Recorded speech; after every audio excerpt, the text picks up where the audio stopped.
The name's Bond. James Bond. You're a wizard, Harry. I drink your milkshake. You can't handle the truth. You're tearing me apart, Lisa. All right, everybody, welcome back to another episode of the Movie Mafia podcast. I'm your host, Jacob Trout, and I'm joined again by Carter and Max. It's the boys episode here. Gabby and Lauren couldn't make it, unfortunately. We'll have them back next week. But for now, we got the all boys podcast. Yeah. So guys, how's it going? What are you guys up to? Pretty good. I've been working a lot. Looking forward to going back to campus, watching a lot of content this week. Last 2 weeks, we had a whole bunch of stuff come out, so. Yep. Same thing. Just going to the movies a bunch, and literally next week it gets another 2 movies I have to go see in theaters. So just busy. So much stuff out there to watch. Absolutely, absolutely. And you guys know, we talked about this a little bit before while we're off air, but I am graduated, so I'm gone, but I will be coming down in spurts around Temple.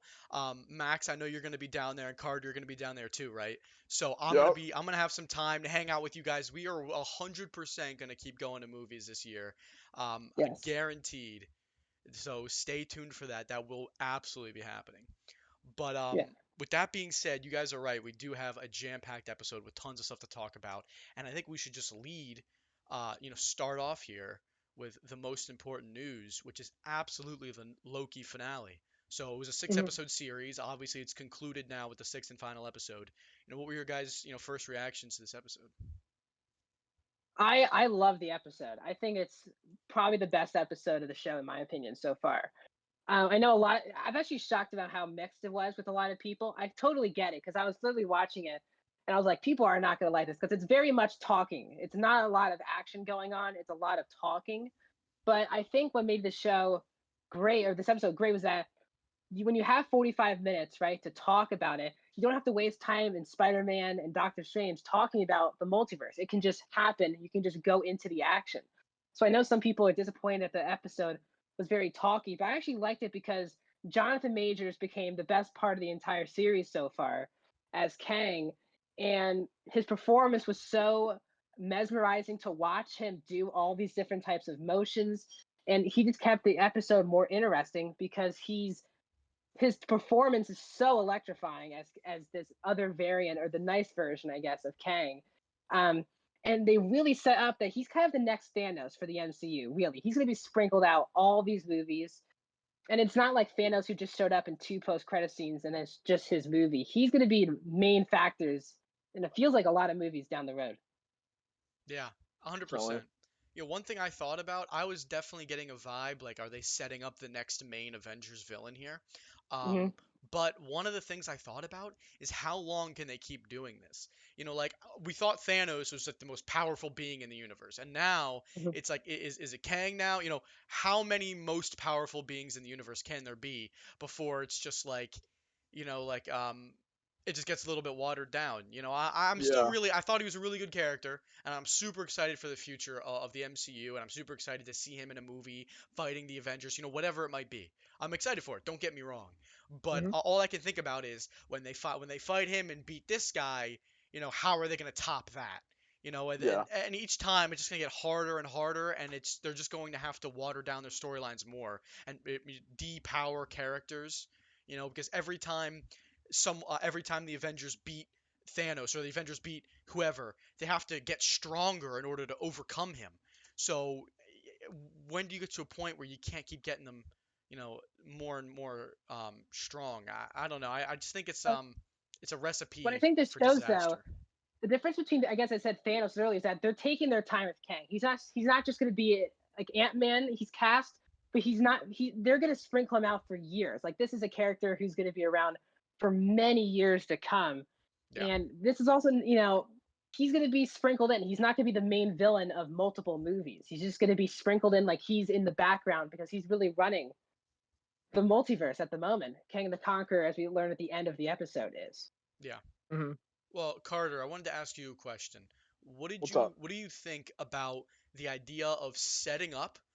Max touched on this a little earlier, but setting up Kang to be in, and also just like not just him, but also the multiverse kind of idea at the end of Loki, setting that up, it seems like, for the next Spider-Man movie, for Spider-Man 3. Yeah. How do you feel about that? Because on one hand, they're getting it out of the way and they're setting it up so you can jump right into, the meat of the storyline and the action in Spider-Man 3, which is awesome. But on the other hand, you're going to have plenty of people who only watch movies or only watch Mhm. Spider-Man movies that are Yeah. definitely not watching a TV show, especially they would say a TV show about a dead character. To me, I love that. I love the TV show. Love Loki. Was incredibly interested. But I know there's going to be plenty of people who are only watching one or the other. And, so are they going to lose a lot of people with their storyline? Is this movie going to become less? Is Spider-Man 3 going to become less of its own movie and more of a continuation? What do you think about that? I mean, it's a fair point to bring up for sure that like it's definitely that there's going to be plenty of people watching the movies that aren't going to care to sit through the TV show. I think really what's just going to happen is that this is like our explanation in like full. Like this is us getting the complete 100% picture like immediately, just we know what's going on. And then in Multiverse of Madness and Spider-Man 3, it'll be just like brief. Like because remember, like everything we learned, like I'm sure the TVA, I'm just like guessing right now, I'm guessing the TVA won't even be mentioned in either one of the movies because nobody else knows about the TVA. Maybe a Multiverse of Madness just because now there's rumors about Loki being in the movie. So the TVA might be brought up at that point. I doubt we're gonna see it in either one of the movies. I doubt it'll be mentioned in Spider-Man. Maybe it'll be mentioned in Doctor Strange. No idea. But at that point, you think like half of what we learned in this episode, maybe not half, but a lot of what we learned was just things that have to do with the TVA and what Kang has been doing behind the scenes with the TVA. All we need to know is that something happened with the multiverse, realities are like splitting, and they're gonna have to deal with it. Spider-Man's story has nothing to do with Kang and everything we learned in this Yes. episode. Yeah. So, from the perspective of that movie, like we don't need to know the complete picture. We just need to know the part that involves Spider-Man, and all that involves Spider-Man is that the multiverse is cracking up. I mean we really don't even know that yet. We're guessing it. I mean, kind of we do because Alfred Molina has been confirmed, and so is Jamie Foxx. So, yeah, I guess. But I don't know. I don't think I don't think anybody's really going to be bothered by it. I think the people who aren't willing to watch the TV shows are going to be willing to accept like, oh, the multiverse is cracking up. Yeah, sure, that's fine. Fair enough. I also want to bring up, and I'm not sure if we're going to talk about spoilers for Black Widow, but I'll just give a hint that if you a TV show so far directly connects to the Black Widow post credit scene, so they clearly that entire post credit scene is based off of one TV show, and that post credit scene is setting up another TV show, not a movie. So I feel like, and Evan Feige, and also What If is coming out in a month, and that's supposed to also set up other installments. Like that actually is supposed to connect to the overall universe. I do think that Feige's goal is to make everything connect. I don't think everything's going to be mentioned. I do think the TVA. Well, I wonder if the TVA is even dissolved now after this because we don't know how many universe. This depends as well. So I think everything's going to connect and everything's going to be mentioned, and they're betting on people doing both, which I think is a really unique idea for a cinematic universe. Agreed. Definitely, yeah. Yeah, I'm right there with you. Overall, I do want to ask you guys. I think I already know the answer to this, but I still want to Yeah. ask you guys, for the both of you, where, after seeing all of Loki now, where do you stack it up as compared to the other two shows, obviously Falcon the Winter Soldier and WandaVision? Uh, it's easy for me, honestly. Well, not easy because, okay, Loki's at the top is the easy part. Yeah. I'm pretty sure most people are on board with that. Like, I feel like the general consensus is that Loki's the best out of the three. For me, honestly, though, Falcon and the Winter Soldier and WandaVision are like a toss up for me. Like, I don't know, I enjoyed both of them, but neither one of them is something I'm like eager to rewatch. Loki's 100% something that like I can definitely see myself rewatching it before like definitely before season 2 of Loki and maybe before Multiverse of Madness in case anything ties in with that. To me, I personally. Oh, you go, no, Jacob. You oh, go. okay, yeah. To me, I'm right there with you. WandaVision and Falcon and Winter Soldier are such a toss up. For me, the beginning of WandaVision, each episode, what is going on? What's Yep. happening? I Yeah. loved that. Very, Yeah, it was very good. great. But then the end, I don't think they ended it great. Yeah. I wasn't in love with the ending of it, and I thought it was okay. Like it kind of just it sprinted off, and then just it Yep. started sprinting, and then kind of just walked off the ending. Like it I wasn't totally horrific. stopped caring. Yeah. It was just like okay. And then Falcon and the Winter Soldier, I personally did not like it at all the first like 2 3 episodes. Like I was just like Mm. to me personally, I was bored. I thought the action was very lame. I don't think the story was interesting. Like I just was not on board at all. Like they started to do Flag Smasher stuff in the beginning, I just was not feeling it. But once they started getting to the back half of the season and they started introducing I can't remember what the guy's name was the first super soldier, what was his name again? Oh, yeah. Isaiah. I'm trying to think. I know Carl Lumley's character. I know who you're talking Yeah, Yeah. about. it's Isaiah something, right? Yeah, Isaiah Yeah. Bradley. Bradley. Isaiah Bradley. Yeah, Yeah. Bradley. That's right. So once they That's right. introduced Isaiah Bradley's character, complete turn for me. Like Isaiah's once they introduced his character, and then they started getting into more of John Walker being like a bad guy, really embracing it. They kind of just like hinted at it and were teasing it, but once they really embraced it, that was great. And then obviously when the whole montage in the last like episode or two, the whole montage with Sam's character kind of turning into from Falcon to this Captain America, a little bit there. Like I thought that was awesome. So for me, it's like the WandaVision, the beginning is good, but the ending not so much. And Mhm. then again, Falcon and Winter Soldier, the beginning not so much, but the end I really liked. So For it's a toss up yeah, for me. for me it's different because I first of all Loki is number one for me, but I did love WandaVision all the way through. I thought the reason why I did is because it swung for the biggest. It really went for it more than anything they've ever done before. That includes Loki. They went for something totally different, and it felt so unique, and fresh that a superhero show could be this. Because even though Loki for me is still the best, it still feels like a superhero led or super villain, Mhm. whatever it is, led show. I thought what's great about WandaVision is that it didn't feel like that for I would say the first 6 episodes. The last 2 episodes are very much a superhero third, superhero action scenes are happening. But I love that the first 6 episodes were very much a TV show, not just like you're watching a Yeah. superheroes do stuff. It was a TV show. So, but I would do Loki 1, WandaVision 2, and Falcon Winter Soldier 3. And I think Falcon Winter Soldier is good, not great. It could have been a lot better. Yeah. I But agree. Loki for me still just hit it out of the park with the finale too, with the Mobius and learning that Ravonna Renslayer was a principal at a school, and all of those reveals I thought were really cool. And the fact that we end the season with Loki realizing being so sad that he couldn't trust someone, that someone this whatever you call it, what do you call it, like broke his heart or something, as you Yeah. say, like Sylvie, like he's always been the god of mischief, and he's always been dumping people left and right. But when he finally gets let go by someone, you can. That's why it really hit me emotionally, is because he's like, wow, I've been doing this to people forever, Yep. and this is how it's like being on the other side of that. When he was just Yeah. sitting there, like when he was just sitting there breathing, that was my favorite shot of the entire season so far. It was such a beautiful moment. Yeah. Yeah. I Not to completely go agree off with on a that. tangent, but what you were saying about WandaVision really got me thinking. Yeah. Even though I like Loki better, I think the viewing experience of WandaVision I enjoyed more for like Totally. two big reasons. One, Loki had a bunch of reveals and a bunch of long-term reveals, which I guess is more important.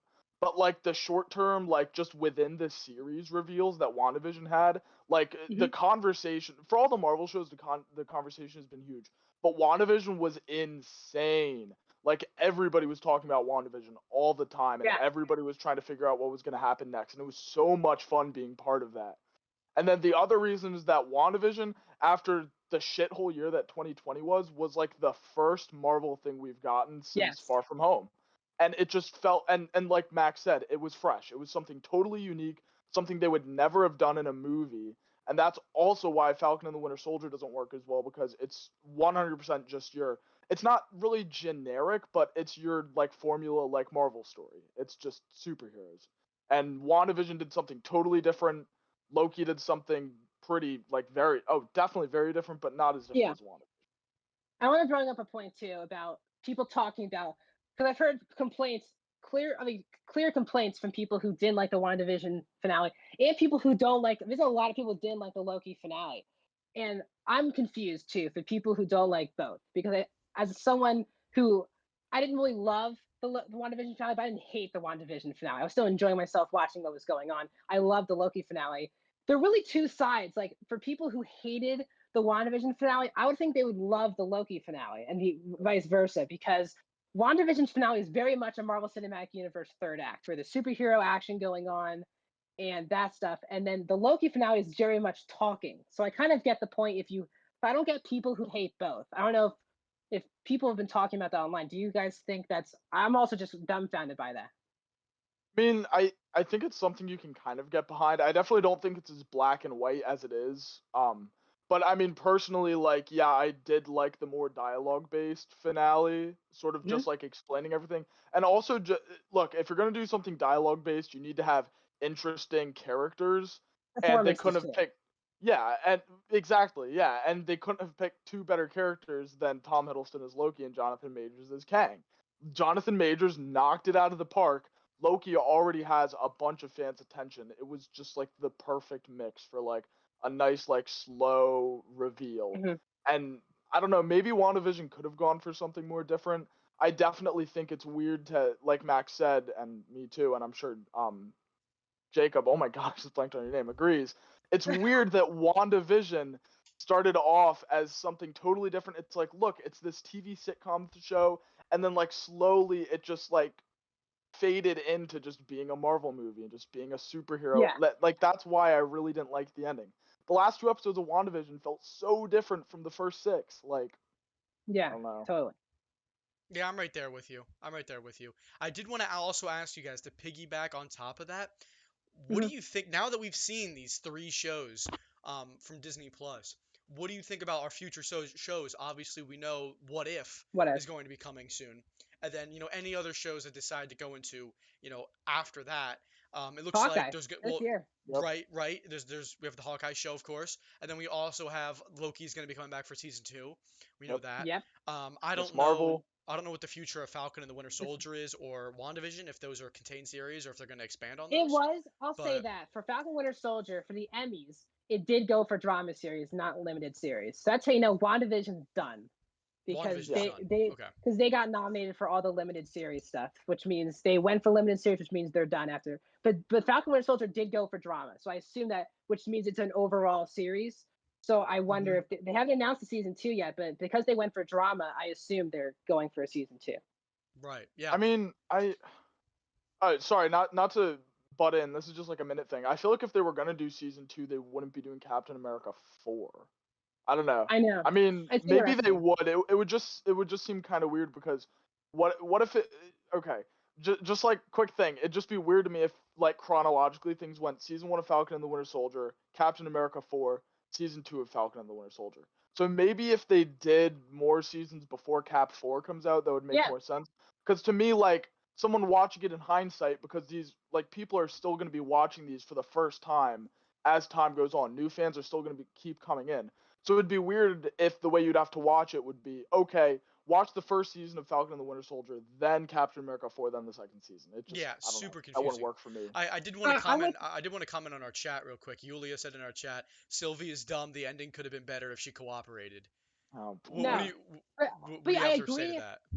But this goes no. No, but Sylvie's arc, I thought, was one of the best parts of the episode. Yeah. Because the reason why she just kept trying to kill him is because in front of her, is the person who took her life away from her. Yep. And he's up there laughing and and he really is untouchable, and he has all this power, and he knows everything that's going to happen. And the only thing she wants to do is kill him the whole episode. Yep. And you can feel that, the tension from her, like in the elevator, and he's just joking around and all of this stuff. And you're like, and you can feel that she's so mad and pissed off that she can't kill him. And then she finally gets the chance to, and she does. I feel like that was one of my favorite parts of the episode. Yep. Sylvie's like regret, like pain of just sitting there listening to this guy talk, even though he took her life from her. Yeah, it's definitely a frustrating thing to watch, though, because I think most of the fans of the show, I mean, obviously it's Loki, so everyone is rooting for the most part for Loki. So I think you want to see him find love, you want to see him see what he's get what he's looking for, and it's a little sad to see him put all his cards out on the table seem for a second like he's gonna get what he Exactly. wants, and then ripped away. Mhm. It's amazing, and it was amazing to Amazing. watch. But it's a little sad and frustrating in a way. Yeah. But I yeah, can't wait for love that, season though. 2.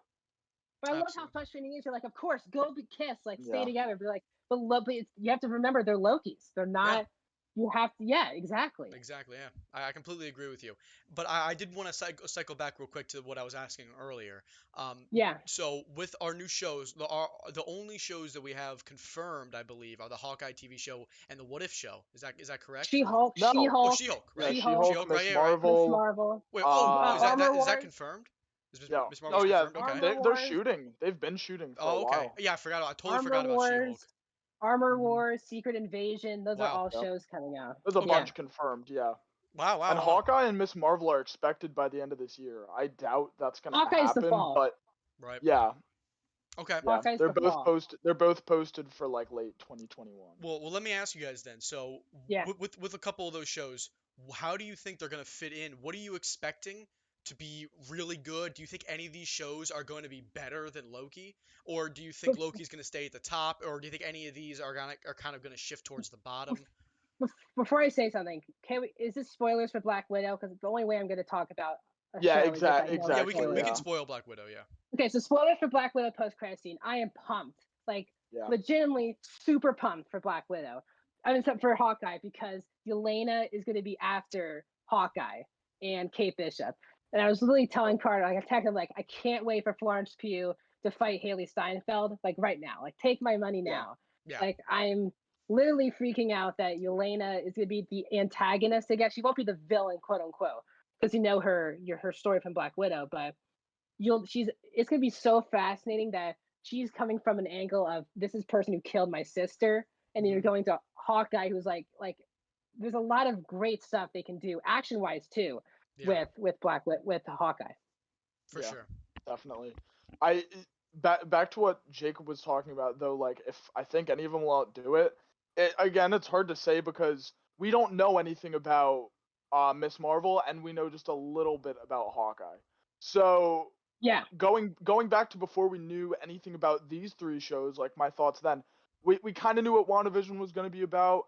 We didn't really know anything about Falcon and the Winter Soldier, and we knew Nothing about Loki. And if you would have asked me then which ones I thought would be the best, I would have said WandaVision, Falcon and the Winter Soldier, Loki. And it's Yeah. pretty much flipped on its head now because Wow. we got to see what happened. So I don't know. If I had to guess, I'm going to say that the one that's going to struggle the most and probably be the most controversial and maybe the most disliked is going to be Miss Marvel, just because it's a character we haven't met at all. They're going Yeah. to need to introduce this new character, try to get people to like them, and like it's a touchy thing. But look, Marvel and Star Wars fans typically don't react well to child characters. Miss Marvel's not really a child, but I'm pretty sure she's like 15, 16, 17, like around that. Right. Not Yeah. to say that I don't have confidence in the show. I'm sure it'll be fine at least. But it's definitely gonna be the one that has like the hardest time trying to like pull people in. Maybe not pull people in, but keep like the majority of the fan base satisfied. Yeah, I agree too, because like for example, like Hawkeye, when they just announced, I was like, I'm not sure. Let's just do a like he was my favorite part of the Endgame, but I'm not super pumped. And then it was like Haley Steinfeld's Kate Bishop. Like, all right, now I'm really into it. Then the Black Widow. So they have to build too on a lot of these things, like trailers, Yeah. castings, all this type of stuff. Mm-hmm. I do want to get into a Black Widow review in a little bit, but just Yeah. so I don't want to go into a whole discussion about it just yet, but I do want to say I'm really excited for all the future Marvel TV shows. I'm gonna watch everything, of course. Yeah. But I do agree with Carter. I do think that the Miss Marvel show is the most likely to be the most disliked. I think. Mhm. I don't Mhm. know if I would put it below Falcon and the Winter Soldier or something like that, because I kind of feel like that's at the bottom of my list personally right now. But I think it's the most likely to be there if there was going to be Yeah. one there. I'm excited for all the shows. I'm excited for the Hawkeye TV series, but I am not like I knew Loki was going to be the best show when all these shows were announced. Before we knew anything about it. When we were watching WandaVision, I remember thinking Loki's going to be better. And I also think Loki's gonna be better than anything else they're gonna come out with.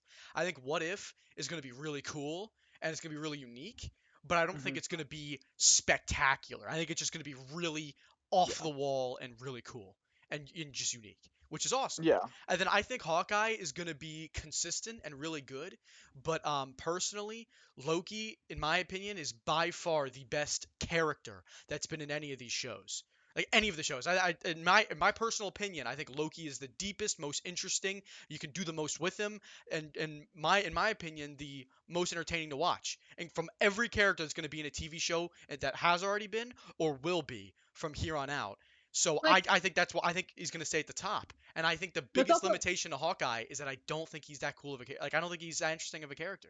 And there's going to be but some let's good interesting also, storylines, but you know. as you said, let's backtrack. Right before these three shows came out, Wanda, Vision, Falcon, right? Those are not big characters in the like in the Marvel Cinematic Universe, right? Yep. What I would say was these are a lot of side characters, right? Like especially WandaVision and Falcon and Winter Soldier. Those are very much side characters, the Avengers. I would stop. I don't want to assume anything about the shows yet because I think these characters are getting their own shows for a reason, like, especially Hawkeye, right? Hawkeye was clearly a supporting cast on the Avengers.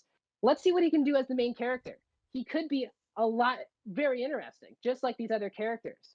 So I would say is I agree with you on paper right now. You can say that, but I think if Mhm. you look back at these three shows, they're all side characters getting their own shows. So I do Definitely. feel like putting them in a TV show makes them even more interesting characters, which makes Yep. the shows great.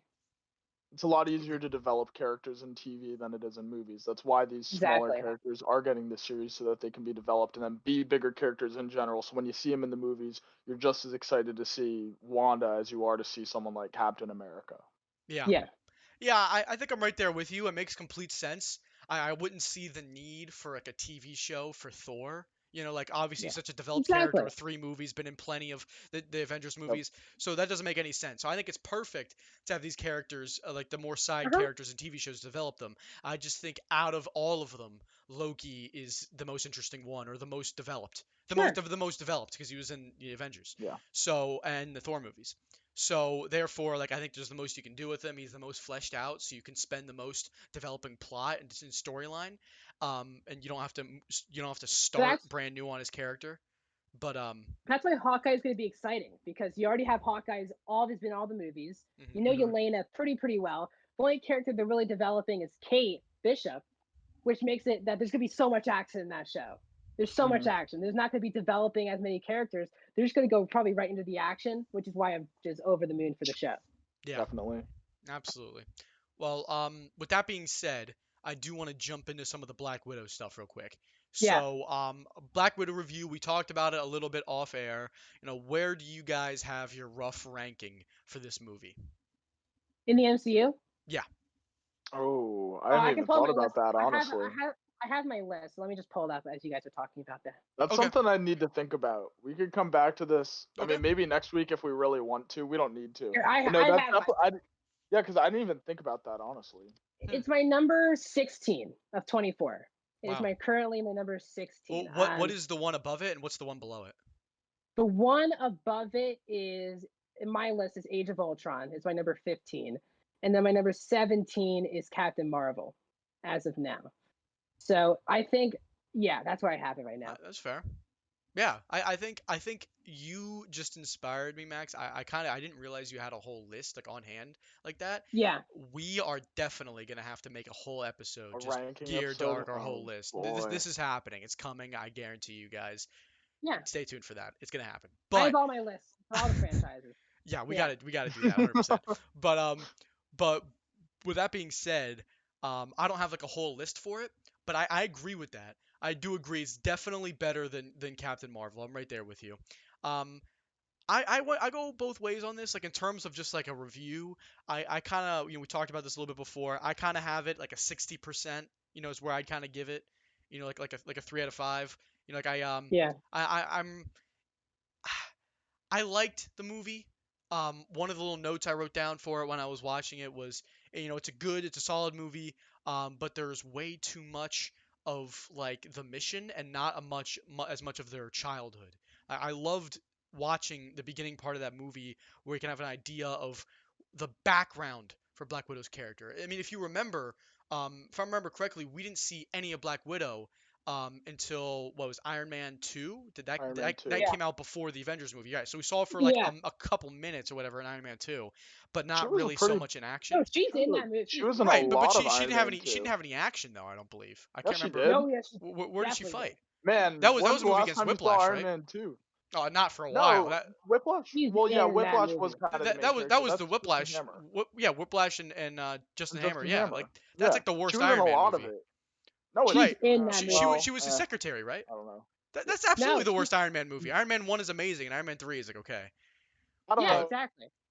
That's the movie Personally, where I he think takes the suitcase and puts it on him, right? Yeah, Yeah, I Iron Man enjoy 2 is Iron not very Man good. 2 more than Iron Man 3 personally. That's Oh, I cap. don't. That's It's cap. Definitely not. it's not no, it's not that much of a difference. Like it's not Iron like Man it's like 2 way is an better. F, and Iron No, Man 3 is a personally, C. I just had more fun watching it. No. Is But She's with personally, the in that ending movie. scene that's my though, but the opinion. ending scene where he's getting all the suits on him and he's like, Okay, no, yeah, that's cool, but She's I not. She is in the movie though. Like she's in Yeah. the movie. She's in right, well, yeah, plenty of the but if movie. she's his secretary, right? And No, She still has, or she's his she fake still secretary does, for a little bit, and then she's no. right. That was the whole thing, She's and then Fury. she's like, but it's revealed that she's actually working with Fury, and then she helps Yeah. him take the stuff to like Yeah. inoculate him or whatever from like the whole like disease that's like corrupting him from his like his chest Yeah. thing. But she's in action scenes. Like she Yeah. fights someone in the. Really? Yeah, she goes to a She facility punches with Happy, Happy. remember? She's with Happy Yeah, in but the that's in the car. boxing She's arena. Like that's not. No, if but she's with Happy in the car. She's undressing, and he's like, "Oh, I gotta look straight at the road." And then they go to the place, and she beats up the guards who are like. Oh. She goes to, yeah, that's a whole Okay. scene. That's in the trailer. Like, do you know in the Black Widow trailer where Taskmaster is looking at the video, and in the movie, Oh. it's him looking at footage of Right. the Avengers, but in the trailer, it shows Taskmaster looking at the fight scene from Black Widow and Iron Man 2. Okay. Well, fair Yeah. enough. I'll take your guys' word for that. I haven't watched Iron Man 2 in a long time. It's like one of the worst movies in the MCU in my opinion. But that being said, I do remember her in the movie. I don't really remember her that much in the movie, but there Sure. definitely wasn't there even if she did spend quite a bit of time on camera in that movie. I don't think there wasn't really much story for her. Like, there wasn't much plot. I don't remember any backstory. They never gave anything about her. You know, she was just there and like doing stuff and like kicking ass. Yeah. So and then the next time we saw her was in 2012 for the Avengers movie. And you know, Yeah. out of all the Avengers characters, she was one of like the least developed Avengers characters on that, you know, in that grouping in that film. I remember she had a little bit of development with and with Hulk. They were like that she went out and found Hulk and they had a little bit of conversations with that. And then other than that, it was kind of just her conversations with Hawkeye when he was mind controlled, and then like, you know, them bantering back and forth, and then her famous moment with Loki But when Loki, he was trapped. yeah, Loki does bring up in that scene. If you rewatch that scene, Yep. Loki says Dreykov's daughter in the scene. Yep. So Yep. and that has read in the ledger. So this is, Yeah. I mean, That's Yeah, totally awesome. Easter egg. That's Which awesome. is one thing I didn't know until after I saw the movie, because Yeah. when I was talking with Max about Black Widow after we saw it, the one thing I said, I was like, it's really weird to have like this reveal for Taskmaster as this character. It's supposed to be this huge moment who Taskmaster is, but I was like, Yeah. I don't really care because we just got introduced to this character an hour earlier in the movie. It doesn't make it a good reveal in my opinion, but it definitely is really cool that it was set up way back in 2012. That's insane to me. This movie that came out 9 years ago, this tiny line of dialogue that nobody's thought about, nobody even realizes when they're watching the movie, actually got a nice little payoff in this movie. Yeah. I think that's Yeah, really cool. I agree. That's awesome. Very good. It's a very good line. Yeah. I do. My biggest criticism for this movie was that I didn't like when it came out. Like, I would have loved if this came out after Civil War, Yep. personally. Exactly. It would have made Yep. her death much better in Endgame. Yep. Much better. And Yep. then Hawkeye should be coming out, you know, like when this movie came out. If you kind of reverse that, you know, if you kind of like, I would love for that Hawkeye TV series to have been coming out like when this movie was coming out, or like, you know, around this time. I know that's coming out before the end of the year, but personally, I would have loved that, because I would have loved, because now we have the movie that just came out, and we have the But you storyline with wouldn't- Yelena coming out, and now like that's teeing up him or her going after Hawkeye. No, it wouldn't. No, it wouldn't, because this takes because Yelena going after Hawkeye is all because of Endgame. So if Yeah. you place this right after Black Widow, Oh this yeah, would be you're right. before You're right. You're right. Infinity Because War. that end credit scene You takes wouldn't place way later. Yeah, Yeah. you're right. You're right. you wouldn't be You're right. getting it. I guess Yeah. I wouldn't know. I funny, wouldn't though. know where to do it. That end credit scene would have to be put into something else. I wouldn't And know I what to did. do with I that. did say that end credit scene was supposed to be in Falcon and Winter Soldier Yeah. because that was supposed to come out before Black. That was supposed to come out Yep. before Black Widow, but that didn't happen. So they moved it to Right. be Black Widow's post credit scene. Yeah. Yeah. Right. Okay. Well, yeah, you'd have to move around the post-credit scene, but still, personally, I think this movie would have enhanced Sure. her death in Endgame a Yeah. lot more. Definitely. And now it's Yeah. kind of just like, okay, you know, Yeah. whatever. Yeah. You know, There's but there's very minimal stakes. yeah. So I that was don't. my biggest criticism. I did think it was an enjoyable movie. I mean, the banter back and forth, like I thought the chemistry Yeah. worked well. You know, I thought in general the acting was okay. Um, it was a fun movie. It was a cute movie. There was a lot of cute little moments with the family. There was also some sad moments, like some deeper context onto some stuff that like, you know, if you have family problems, you know, in your life, I think it's Yeah. kind of relatable. Mhm. And that kind of enhances the viewing experience a little bit, I think. I wasn't Wait, like did you Carter watch kind of it in said. theaters? Did you No, watch it in theaters or on no, I Disney? did You watched not. on Disney Plus. Yes. Okay, because I know Carter and I both watched it Thursday night in a packed theater on IMAX. Yeah. So different Uh, experiences. I'm just trying to bring that up. As Oh we're yeah, talking about the movie. definitely. But that's why I kind of had more fun with it, maybe because, and I really told Carter is once the Marvel intro starts happening, my whole theater clapped. I had like Yeah. the goosebumps. Like I was in. Like I was like, oh There. my god, the Yeah. Marvel movie in IMAX. Yeah. Like this is the best. Yeah. Yeah. There was no clapping in my theater, but like genuinely when I heard just the first second of the Marvel intro, like Yeah. I just got like honestly chills, and in my head I'm just like, holy shit, I'm watching a Marvel movie, a new Marvel Yes. movie. Yeah. It was just Yeah. such a good feeling. The last time Yeah. I vividly remember feeling like that was even before like Far From Home. What was Endgame and Uh-huh. Infinity War. Endgame and Infinity War were the last times I really remember feeling like that. But yeah. Yeah. I don't know if we're just talking Marvel, but the only other time I felt that was when the Star Wars intro started in The Force Awakens. When I realized, Yeah. because like I was too young for Revenge of the Sith. I was 3 years old when Revenge of the Sith came out. Exactly. So I had never seen at that point a new Star Wars movie in theaters, and Yeah. I'm just used to it being on the TV. And oh my, because I'm a huge Star Wars fan. I love Yeah. Marvel, but Star Wars is my bread and butter. That is my life. And just like that feeling, it's crazy that the movies can make us feel this way, but God, I love it. Yeah. So about Black Widow, I do have similar-ish issues with the movie. I think the acting is one of the best parts of the movie because they casted amazing actors like Florence Pugh and David Harbour and Rachel Weisz, like fantastic Academy nominated actors, right? In these movies. I love Hopper. I literally told my parents, I was like, it's so ironic that Hopper is playing a Russian in this movie because now in season 4 he's going to be in Russia, which I thought was very ironic. But he was really funny. I don't think his character had enough to do, and I thought that was a big issue with his character was that I didn't believe in the flashback scenes that he actually cared about the kids. I did think that Rachel Weisz's character did.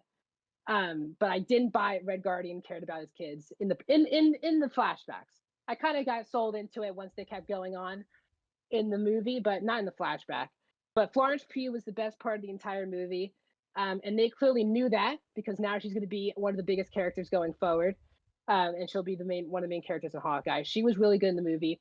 The villains were very underwhelming and very disappointing because Taskmaster, the first scene where she fights Black Widow on the first scene on the bridge, that was fantastic. And I was so into it. So I was like, oh my god, so Taskmaster has a thing in her head that's she can fight like all the Avengers. What a clever idea for a villain. What a clever idea. Yeah. And then she kind of just isn't in the movie anymore after the tanks fight scene. And you're kind of like, well, where's the threat, right? Because in a prequel movie especially, you still need to feel like there's a threat going on. Even if you know the character's going to survive, you still need to feel a threat from the villain. But the other guy, Dreykov, just feels like an exposition villain who just explains his villainous plan in front of our character, and that's all he does. So that was underwhelming. But the action scenes were well done, I thought. I love seeing Scarlett Johansson. Florence Pugh is amazing. Their banter. I was shocked how funny Florence Pugh was. Yeah. She was very funny, had all the best jokes in the entire movie. Red Guardian was very funny. And I got very not emotional. I got pretty emotional when Florence Pugh was like, this is my real family. When like the dinner scene where Black Widow was like, "You're fake. This is all fake. Our lives were fake." And then Florence Pugh's like, "You're my mom. You're my dad." That was a great, really the best scene in the entire movie, in my Yeah, opinion. definitely. I really felt for Yelena because she was really young during all of this stuff compared to Natasha. So the fact that she was like, "This is my real family," I thought that was very, very good. Yeah, the just for me, Black Widow, it's got really really high highs and really really low lows. Just personally, like anytime that we had just a moment between really any of the main four, just like a connecting moment, like you have the scenes with Yelena and Black Widow like leading up to when they rescue their dad from the Gregor, yeah. prison, and Hmm. when they meet back up with their mother. I don't remember the name of the mom. I remembered Red Guardian. Anyway, it doesn't matter. Melina. You know what I'm talking. Milena, that's right. So like any scene that involved them was great. The bedroom scene with David Arbor and Florence Pugh, great. Hmm. The dinner scene, great. And Yeah. just all the action just kind of felt boring to me, mostly because we already know when and how Black Widow dies and that she's already going to be dead in Marvel movies going forward. And I feel like it's kind of an unfair way to look at a movie. But when you have these movies that are so episodic, really, like Marvel is pretty much a huge, super long TV show.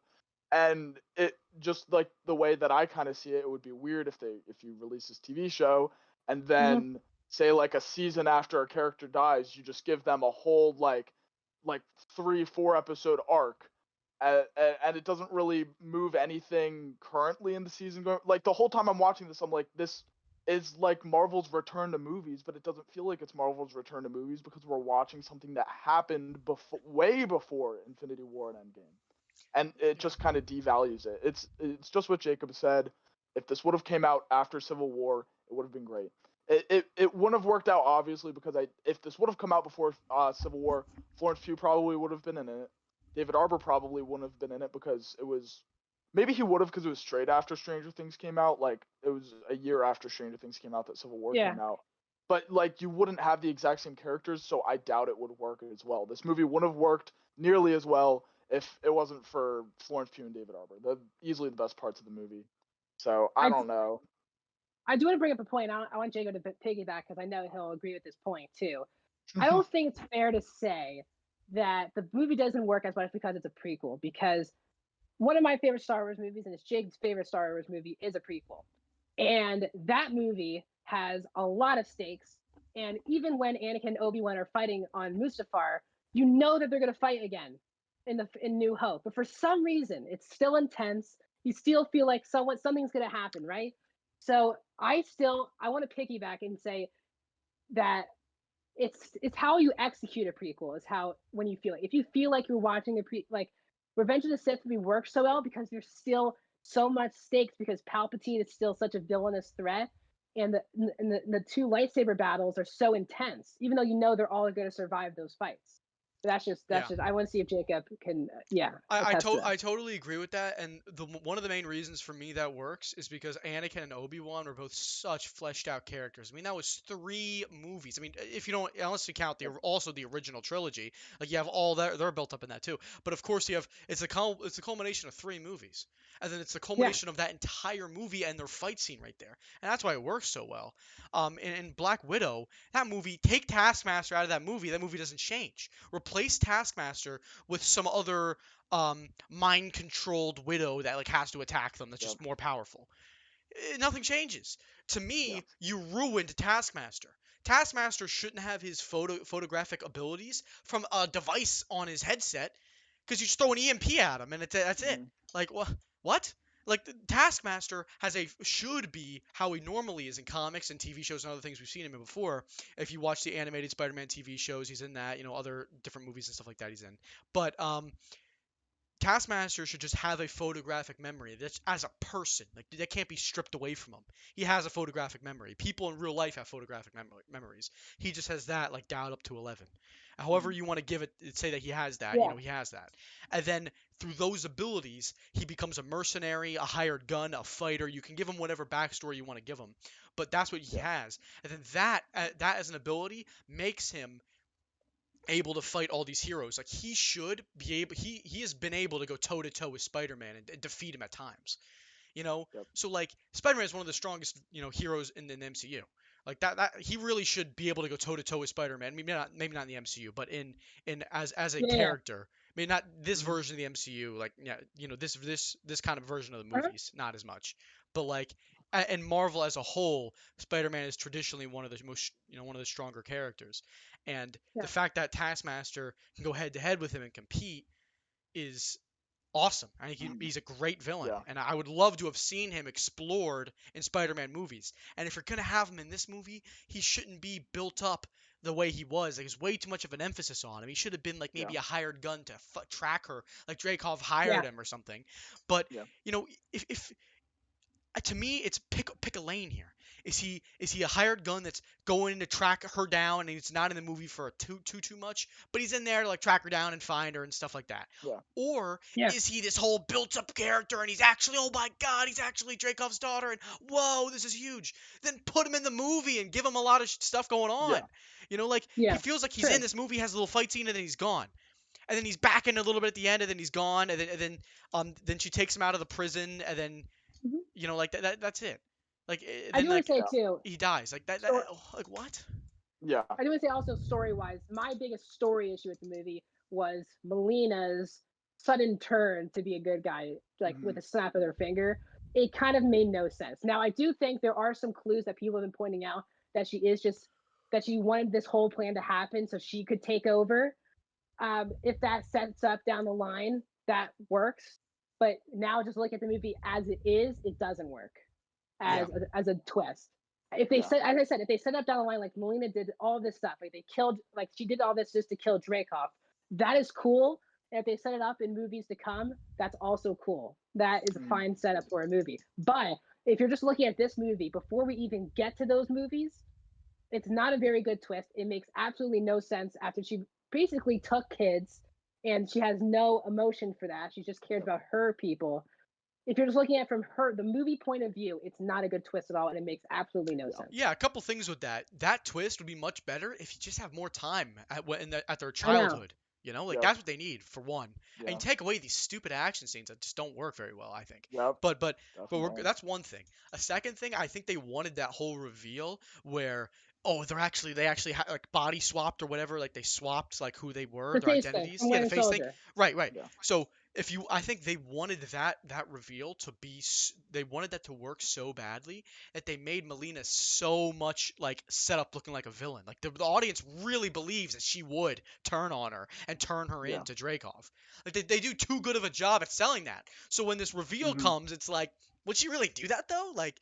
The reveal is so surprising because it doesn't really make any sense. Like you would have never thought that. So I think they kind of they dug themselves a hole in a weird way there. But I think overall it seems like all of us are pretty much on the same general sentiment for this film. I think it's a good movie. Like I don't think it's like people are saying it's awful. It's not awful. It's so well made. The locations, by the way, in the movie are crazy good locations, and the movie's great to look at. It has a really good score and is well acted.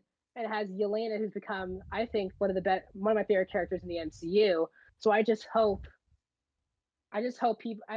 It's also great because I hope people see it. We need more female-led superhero movies, and I think Captain Marvel was not very good.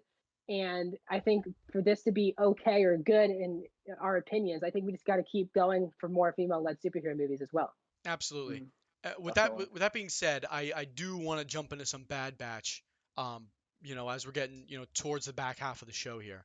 So, Bad Batch, we have episode 11, I think episode 11 and 12. That's been the past two episodes we haven't talked about. So, I watched both those episodes today, and honestly, I really liked them. And I although I'm really excited excuse me, I'm really excited for the next episode. The tee up for Crosshair at the end. Yep. That is what Dude. I'm looking for. I mean, Yeah, in the it's making, great. that is what I'm really excited about. Of course, Yeah. we saw the hint with Hera and Chopper for the Rebels. Yeah. That was awesome. Um, super excited about that. I would love to see in the future if they tie those two back up together. They're two great squads. They're kind of their own squads. Each person has their own role and everything. I Uh-huh. think they work very well together. Um, that's awesome to see. Overall, it felt like parts of these episodes were pretty filler. But I did really enjoy it. Um, so There was overall, I so guess. Go ahead. there was so much world building in this episode, and it for me was the best filler episode. Like I couldn't believe how much I was loving this past episode Mhm. 12 because not just did the Bad Batch have a run-in with Crosshair, which again it was cool seeing them, but the clone who who Yeah, it's actually great. cared about like Yep. like and other clones agreed with him. It was just so cool to see that this is maybe why they didn't go to clones anymore because something must have happened where clones actually started going back to their old stuff and maybe Yeah, that's why they're stormtroopers in the original. It Yeah, was such a definitely. cool story thing which added so much more to the episode, I thought. definitely. Yeah, they're definitely teed them Um, up. yeah. I Yeah. also, I mean, before I just get into my thoughts on the episode, I think we should kind of talk about just what like draws the line between a filler episode and an episode that involves a story. Because to Yeah. me, today's episode didn't feel like a filler episode at all. We had Great. solid character development. We had interactions between our main antagonist Crosshair and the Bad Batch. It like this episode didn't feel like filler to me at all. It is perfect setup for why the Empire is going to allow Crosshair to finally Yeah. just pursue the Bad Batch, which is literally it's the main thing of the story. This episode is exactly what we've wanted for so long.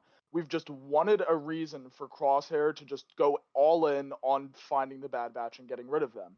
And alongside of that, like the whole part where like Hunter, he's like, oh well, there's no reason that we should like take on this mission. There's no benefit Yeah. for us. Like all the credits in the galaxy don't mean anything if we're dead.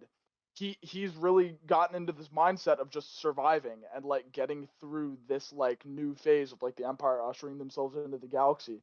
And Omega's like, no, like we can't just fight for our own survival. There are innocent people. This is something that like needs to be taken care of. And Hunter and the rest of the batch eventually turn around and then they carry out. And It it's was not Omega's filler. best episode. I thought it was Oh, Omega's best definitely. episode. Yeah. She's really 100%. coming to her own. And when Yeah. you actually said should the Bad Batch and the squad from Rebels, I actually just want to see Omega and Hera because their relationship was so well done in this episode. Um, yeah, there's a lot as you said, but the music, by the way, I didn't. The music was exceptional this episode, but every Yeah. time Crosshair came on screen, I was like into it because the music was like so. I was so into it. Like the ending scene where the music comes in Mhm. and Crosshair says, I was like, this is gonna be the best because I don't know if you guys, but I was pumped with the music Yeah. with Crosshair this episode.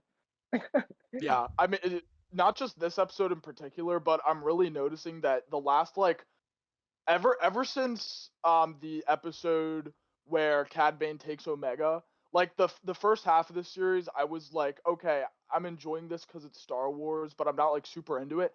Ever since then, I've just noticed not love, but I really enjoy this series just because every time a new episode starts and the Bad Batch logo fades in and then it shows the title of the episode, that little but ta ta ta ta, like that little sound, if you know what I'm talking about, it gets me so excited every Yeah. single time. I'm like, this is good. I can't wait to see what happens. Yeah. Yeah. I'm right there with you guys. This episode, we've definitely had filler episodes this season, and I think there's a couple ones that have Definitely. been really filler. So I don't Mhm. think this is like that. But the reason I still think, 11 and 12 to some degree have elements that are pretty, filler-like. So the main story, to me, a filler episode is something that doesn't contribute to the main story. So I think the main story overarching is about kind of Crosshair and the Bad Batch, and there's that story. You have Omega and how she fits in and what's going on with her, and then also the new phase of the Empire, the clones, the clones and stormtroopers, the transition between them, what happens to the clones and what happens in this early phase of the Empire. So I think Yeah. those things were addressed at times, in these episodes, but I also thought there was a lot where there was just Ryloth politics and stuff that I was just like wasn't really interested in. Like it was okay, it was fine. I enjoy a filler episode. I don't think these are filler episodes. I just think they have like I thought there was a decent chunk of the episode that was just like, okay, they're talking about Ryloth, they're talking about like stuff that I'm not really interested in. Like this is away from the main plot parts of it. And then other parts they went right back. That's my Yeah. personal opinion. Don't you I love Clone Wars though? I think it's Yes. kind of so much of Clone Wars is politics though. Yeah. I agreed. Agreed. There's a lot of Clone Wars that I love. I don't think it being Yeah. filler means it's bad. I think they're necessary Okay. episodes. I guess I don't that's think it true. means it's bad. I just think Yeah. it just to me it's just a distinction. Like I guess. also want to add, and your point was great too. My favorite part of the show so far has been the world building of the Empire in between 3 and 4. Like Mhm. how, what, like it can't just go from Palpatine took over to just Yep. everything's the Empire now. right. They are Yeah. really doing a good job each episode explaining what is really going on, the transition between Revenge of the Sith and Rogue One, really. Really, really well done. And it makes you think the world building for the show, especially this episode with the clones and how the Empire goes about business, is really been great about the show Yeah. so far. Not to jump back too far, but it's a perfect point for me to bring this up because I was thinking about it when we were talking about Black Widow and when you brought up why it's not fair to judge Black Widow as a prequel, like why you might not enjoy it because it's a prequel because of the Star Wars prequels. The reason why I think that the Star Wars prequels work, and I'm counting Bad Batch because it's technically a prequel, it takes place before the original trilogy, and why Black Widow doesn't work is that so far every Star Wars prequel, anything in Star Wars that's been set before the original trilogy had some sort of way of explaining why something in the original Star Wars movies or anything after is the way it is. The reason the prequel movies and Revenge of the Sith are so interesting isn't because, like, it's fair to say to a certain point we already know what's going to happen. We don't know exactly how everything's going to happen. And there's smaller things that factor in, there's bigger things that factor into smaller things that we already knew, that just major revelations that change so much. That just a tiny line in A New Hope, I served with your father in the Clone Wars. We get 3 movies and a 7-season TV show just of the Clone Wars based off of that line. Just so many new things that tie into things that happened in the Yeah. future, happened already in previous movies. And that's kind of why Black Widow doesn't work for me, is because, yeah, we have some revelations about her as a character, but they're not Totally. that huge, and they have no impact, absolutely no impact on anything else in the MCU other than that post-credit scene. True. And I thought that was my issue with Black Widow, is I didn't really add anything to her character. Yep. But for Bad Batch, I do want to say too, it's just very, the animation is really also just beautiful to look at. And it keeps it more engaging. But Crosshair knowing every one of their moves, like how they all the transports go out. He's like, no, they're gonna come out of this way. It's their Mhm. only way out. Yep. They're saving people. The fact that he's always one step ahead of everyone when dealing with the Bad Batch, because obviously of his relationship with those people. So even makes it more intense because Crosshair knows every step they're gonna make, which just makes it even Definitely. better, which even makes him more of an interesting antagonist. Yeah, that's really an interesting part to me because I would have thought that the Bad Batch team would have adjusted to that and kind of thought like, hey, he knows our moves and stuff. But I've since gone back on that because I think Yeah, the Bad Batch group probably perceives Crosshair as someone who's being mind controlled, so he's not himself. So they're not yeah, thinking he has memories and thoughts about them being a group and a team together. They're probably thinking him more of like as a mindless kind of drone for the Empire. exactly. So they're not really expecting him to anticipate their moves. If that makes sense. That Yeah. yeah. Yeah. So And they've shown that each episode. Like I think it was the episode where Rex was in it. They were trying to do a plan, and then Crosshair knew exactly where they were going to go in that ship scene with Rex. And Right. when they were leaving, that literally is the same scene, except Crosshair catches up to them. I thought that was so interesting, but also how like Crosshair isn't really well liked, I guess, because the first scene he was in, the commander, whoever was there, was pretty much like not happy with him that they haven't found Harry yet, because that was obviously his mission. yeah, Was his group would find Hera. It didn't happen. But then once it's a found the clear hate clones, towards clones. yeah, clearly. And I think that the fact that now this episode, a clone figured something out. Now, they had to explain this, how this clone and the other clones agreed with him at the end of the episode, how the Order 66 program, I guess, allows that to happen.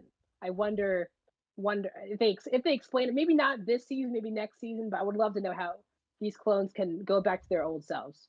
Mm. Yeah, me too. That's definitely something I'm interested in. Um, yeah, I mean, I guess we'll just have to wait and see. Did they say? I can't remember off the top of my head. How many episodes is this season? 16. 16. So Well, we're this so was 12. Yeah. Four. yeah, so we're at 12. So next is gonna be 13. Yeah, So four we're, And more. yeah, four more. I think that if people are sick of filler, get ready for these next 4 episodes, because judging by the last scene in this, it looks like these next 4 Yes. episodes are just going to be Crosshair in pursuit of the Bad Batch, and it is going to be incredible, and I seriously cannot wait. I wanted to It's going to click be next so good. episode. I wanted to click next episode so Yeah. bad, and I Yep. was like, oh my god. Yep. Yeah, These next 4 are going to be huge. Like, the people who aren't really liking Bad Batch that much so far, it's totally going to change things. I have 100% faith that this is going to just drop the ball. Not drop the ball, oh my god. Just, I don't know what expression I'm looking for. knock the ball These out of the last park. 4 episodes, knock the, yeah, that's what I'm looking for. It's going to knock the ball out of the park. It's going to be so good. I can't wait. Yeah, me too. I think it's gonna be just like Clone Wars season 7, where the ending was some of the best of that season. Yeah, Uh-huh. definitely. Well, with that being said, I do want to keep moving in our topics here. We're a little bit over time. Are you guys able to still keep going for a little bit? Yeah. I can knock out what I have to talk about in like 3 minutes. If we could all just talk about Me those too. last 3 things we have to talk about, give us like 3 Well, 4 minutes. We can. I did want to quick bang 'em touch out. on Rick and Morty first, and then do that. Oh sure, yeah, Okay, that's fine. so let's quick touch on Rick and Morty, Carter. So we talked a little bit about this off air, but so 4 episodes out so far. I thought the first 3 episodes have actually been really good. I've Yeah. really been enjoying the first 3. Episode 4 is a clear downtrend, like a much worse, I would say, than the other 3 episodes. Clearly the least interesting episode of the season. Yeah. I think you're a little bit more critical of it than I am. Personally, while this isn't clearly not as good as the other ones, I still think this is just a classic, a classic Rick and Morty episode where it's kind of just weird, zany, ridiculous, and dumb, and they're just doing something like you could have never predicted that they would do. And then, and then they move on into another episode. So I Yeah. kind of filler, but I still thought it was ridiculous, and that's really what Rick and Morty is to me. The way that I've kind of seen it is, yeah, it does feel like classic Rick and Morty, but that's why I feel like it doesn't really work as well. What we've been kind of seeing with this new season of Rick and Morty is that they've been doing this for 4 seasons now. It started to get old. I mean, I definitely really noticed it in season 3. It just felt stale. It didn't feel fresh. With the first 3 episodes, it's Rick and Morty, you never know what direction they're going to go. But in the first 3 episodes of this new season, it's not a direction you didn't think that they would go. It's a direction that nobody in their right minds would think they would go and would think would work. It's something totally out of left field. Like the first episode, Rick invites his nemesis over for a dinner. Morty wants to like get with Jessica, so he has to age this wine and starts a time war with this different race from a different dimension or something like that. It sounds awful in theory, but because you have Dan Harmon and this incredible team behind Rick and Morty, it works so perfectly. This episode has a funny setup, but the rest of it is it's what you would have expected, really. And it's just not that interesting in my opinion, and wasn't really that funny. Yeah, I think so as well. I don't want to be too harsh on this season because first 3 episodes have really been some of the best episodes I've ever seen of Yeah. Rick and Morty. Definitely. So I'm really hoping that this is kind of just a blip on the radar here, and then we keep moving on. And for the rest of the episodes in this season, I think kind of return to form, and we see one of the best seasons of Rick and Morty we've seen in a while. I really do think it's going to turn into that. But definitely a little bit underwhelming from this last episode. Yeah. Yeah. With that being said, I do want to talk about what Ricardo was just talking about beforehand. We kind of have all our 3 little topics, so I'll tee them up. I'm going to talk a little bit about Gossip Girl. Unfortunately, Gabby's not here to talk about it with me, but trust me, this is not the end, all right? It'll be Gossip Girl till the end of time, All right, it's never gonna stop, you guys. And Carter and Max are not happy about this news, so I'll talk. I'm gonna talk a little bit about Gossip Girl, and then Max can talk a little bit about his review for Escape Room, and then we'll end with Carter talking about his review for Space Jam, and then we'll wrap up the episode with that. With that. So Mhm. I'm gonna go on my quick little tangent here about Gossip Girl. So far, episodes are releasing every Thursday. You got episode 1 and 2 out right now. I don't remember exactly what their plan is, but I believe they're going to do half the season, and then they're going to take a little bit of a break, and then do the other half of the season. I think that's what they're doing. Not 100% confirmed on that. But so far, only 2 episodes out. The drama has been kind of ridiculous.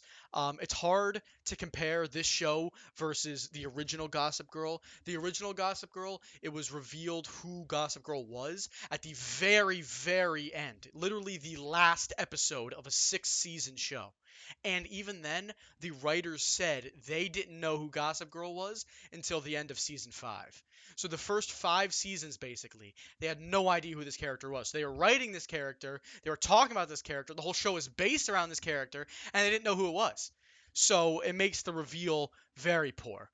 Gossip Girl is notorious for having a very poor reveal on who Gossip Girl actually was. Now, with that being said, Gossip Girl in this new show, it's revealed in the first episode. It's the teachers. The teachers are Gossip Girl, and Kate Keller, the main teacher. The students are kind of bullying the teachers with their wealth and power, and teachers notoriously are underpaid. So the students, who are rich trust fund billionaires, kind of dominate the teachers. So the teachers rebel by posting gossip about them to kind of take them down a little bit and kind of gain respect. Max is not happy about this storyline, but it is ridiculous. So it's a very weird comparing the two shows. I mean, they're both Gossip Girl, but this is a lot different. There's clear parallels between different characters like Julian and Obi, their relationship in the first episode, and then eventual breakup in the second episode, which is you can see that from a mile away. It's very reminiscent to the beginning of Gossip Girl, the original show, where Blair, kind of like the number one top dog, the queen, the queen bee at Constance, was she broke up with, Nate broke up with her, just like Obi broke up with Julian. It's very similar. A little bit of recycled stories, I guess, but they're trying to draw comparisons and parallels, I assume. So far, it's a little bit weird. It's a little bit more sexual than I would have liked. Gossip Girl always has an element to that, but it's not so in your face. So far, it's been very in your face with a lot of the things like Audrey and Aki have their relationship has been really weird, and like So you're Audrey and not liking it? yeah, not particular. Like I don't know. It's okay. It's okay. I want to see more, but I'm not liking it as much as I hoped I would have. Just weird scenes like Audrey and Aki are hooking up, like they're dating.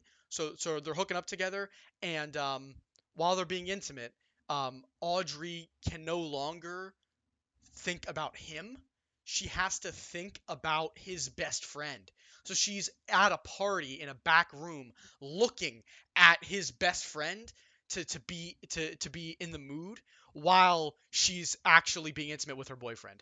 So it's very hard to watch. It's very weird to watch. At this time, these are high school students. You're really selling it. So yeah. So go Man, watch let me Gossip tell you Girl on HBO exactly what I'm Max. doing when we're done with this podcast. I'm loading up HBO Max. I'm putting on Gossip Girl. Oh my god. Oh my So gosh. if you're looking for something that is just the most out of left field drama, sometimes you just want drama. Sometimes I just want to gossip, dude. This is just not that often if I'm being honest. But sometimes drama is interesting. Just a ridiculous drama No, is fun.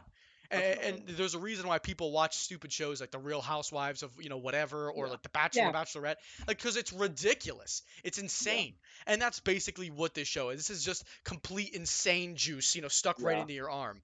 So, one episode a week is about enough for me. And so far the show is okay. I do prefer the original, but yeah. So that's that. Max, so far, what were your thoughts of your review for Escape Room? Yeah, so this 2 movies are coming out this weekend, and Cara and I have each seen one of them. This actually works out. So the first one is called Escape Room Tournament of Champions, which is the sequel to the 2019 Escape Room movie, which came out in January. The reason why we have a sequel is because the first one was its budget was $9 million and it made 150. So that means sequel. The movie was clearly setting up a sequel, and sadly, it's copy and paste of the same movie. So I didn't like the first movie. I definitely did not like this movie. We have two characters who are back from the first movie who escaped the first escape room, and they are trying to. There's a conspiracy theory about who created the escape room because it's killing people left and right. So these two kids are going to New York to figure this out, but they get stuck on a train with 4 other people who have already done their own escape rooms with this company and already have survived.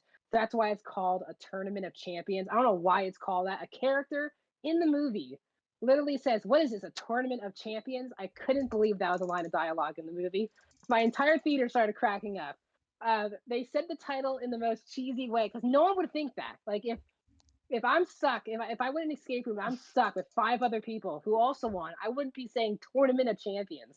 That's not the first thing that comes to mind, but that is a line of dialogue that is said in the movie. It's in the trailer, so they obviously thought it was a good line.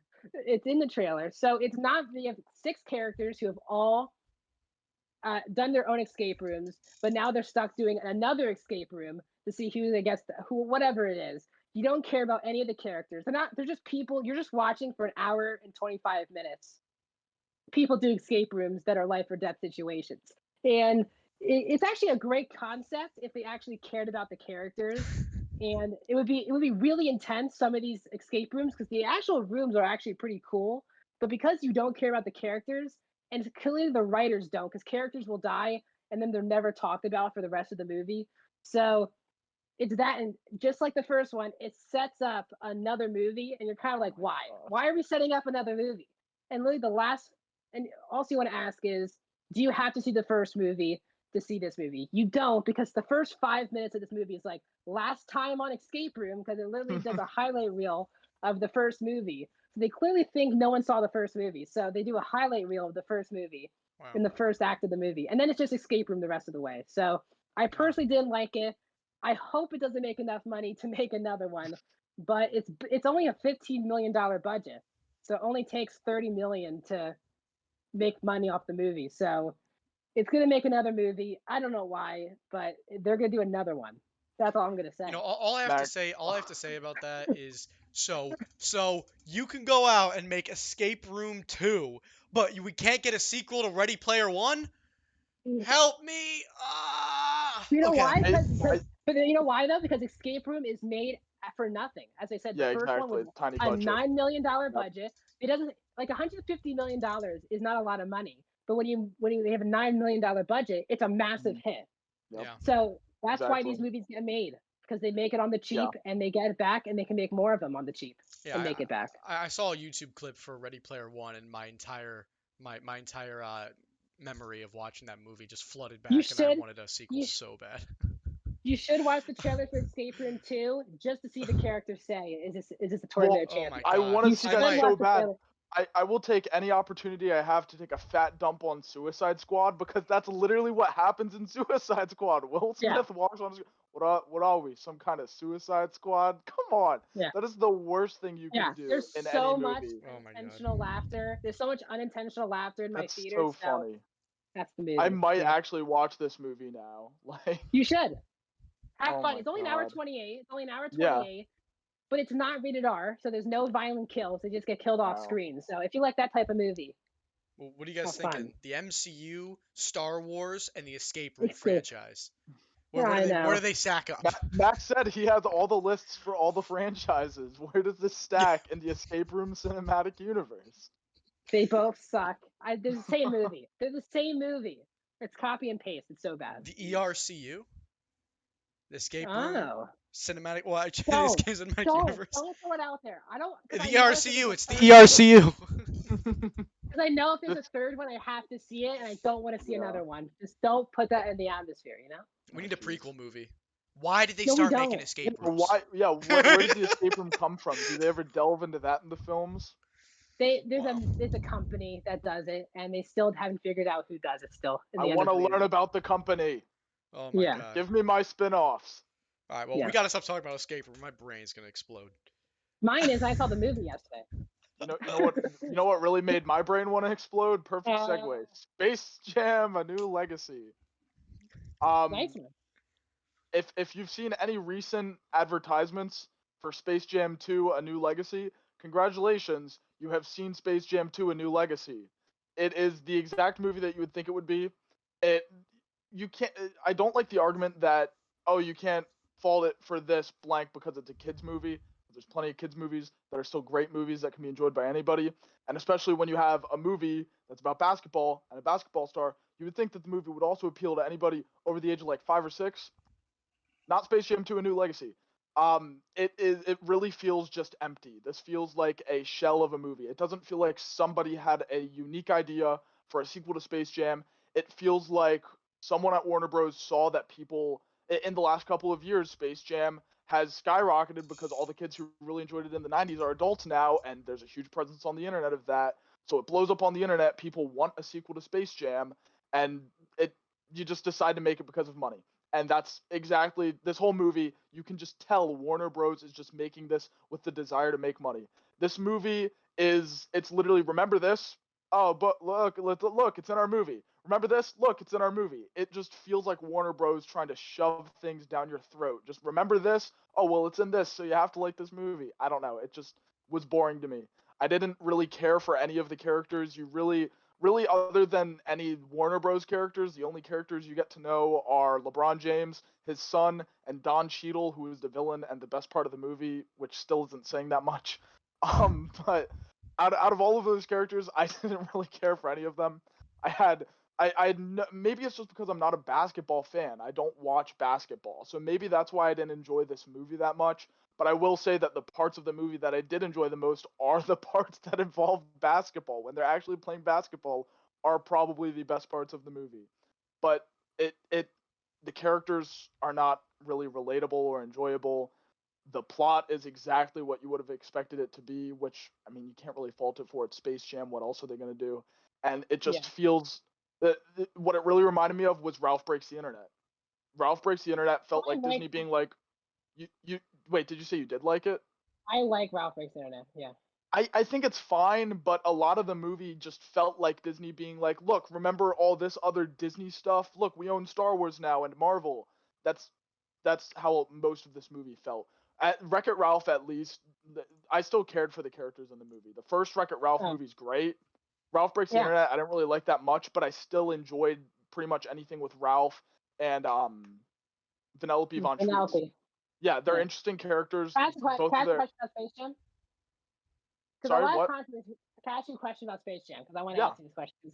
I'm a very big Zendaya fan, and I knew that she was going to do Lola Bunny, because that's a lot of controversy. Is Lola Bunny in the movie that much for I have to care about Zendaya? The Looney Tunes themselves are not in that much of the movie. What? Well, okay, they're in it, but they don't really do anything. I'd say you get like 1 or 2 scenes with all of the bigger Looney Tunes characters that aren't Bugs Bunny. Like, Bugs Bunny is in plenty of it. Bugs Bunny is in plenty of the movie. But, like, Daffy Duck, Lola Bunny, like, the bigger Looney Tunes characters that you would want to see plenty of, they really only have, like, 1 or 2 major scenes, if that, like, major moments. Everybody else gets their kind of, like, shining part. Like, the only part in the movie that made me laugh and I thought was kind of clever had to do with Roadrunner and Wile E. Coyote. But it was just that. It was just like one little cool moment that they had, and then they weren't really in the rest of it at all. But that was I want to talk to you guys after you do see this, because you're gonna know exactly what I'm talking about, because it's the only thing they do in the whole movie. Just when you see the thing with Wile E. Coyote and Roadrunner, I just thought it was like cute, funny, and clever. It felt like something out of Looney Tunes. I also heard that the LeBron family stuff was awful. Is that true? Yeah, it's bad. That's all I've been hearing. That LeBron's family sucks. Literally, I just Dude, do they have other NBA players other than LeBron in the movie? Don't spoil it. No, I don't. I won't answer it. Okay. Do you even know who they are? It's nobody that I would recognize. Okay, you would know who they are. Okay, this isn't a spoiler.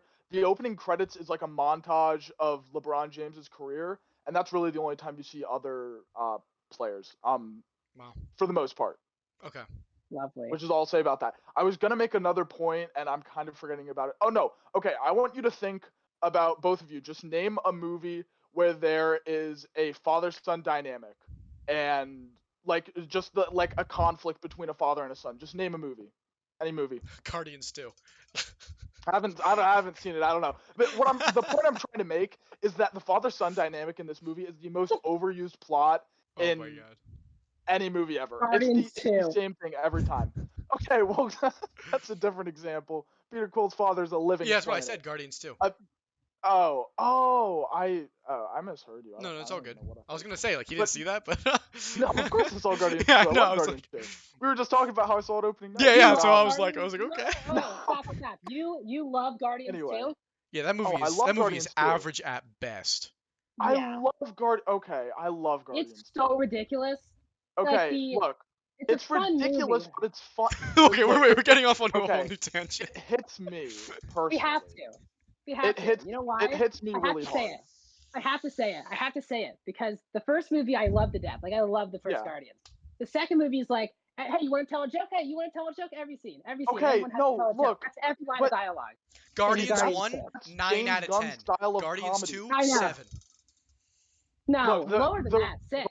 Guardians 2 works for me so well because it develops characters like crazy. Like first Guardians, we really only get development for Peter Quill and Gamora.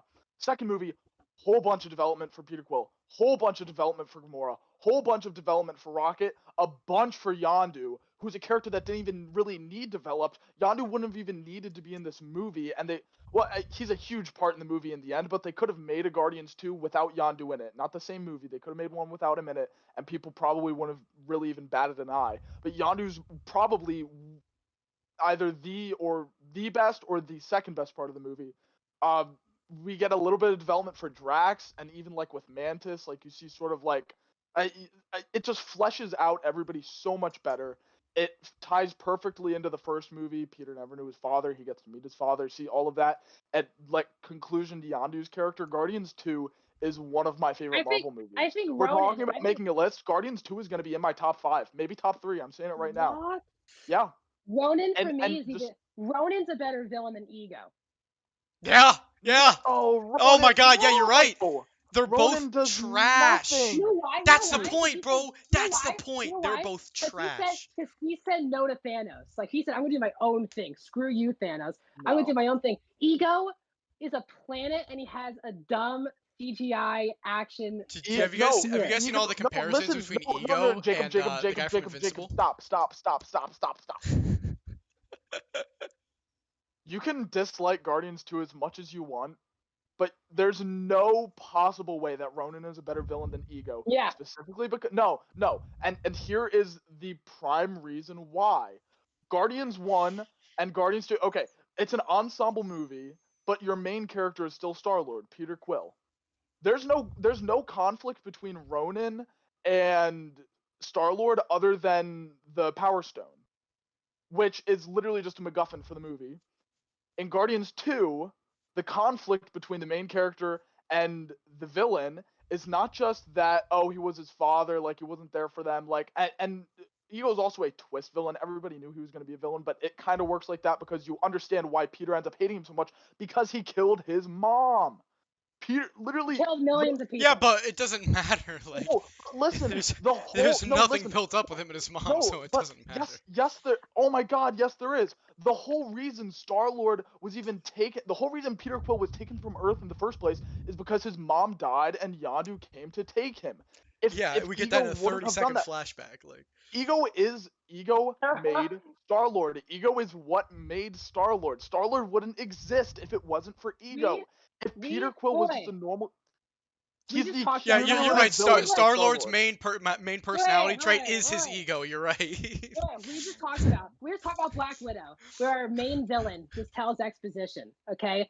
But Ego's whole point in the movie, he literally goes through a whole slideshow of his whole life. He literally just yells exposition.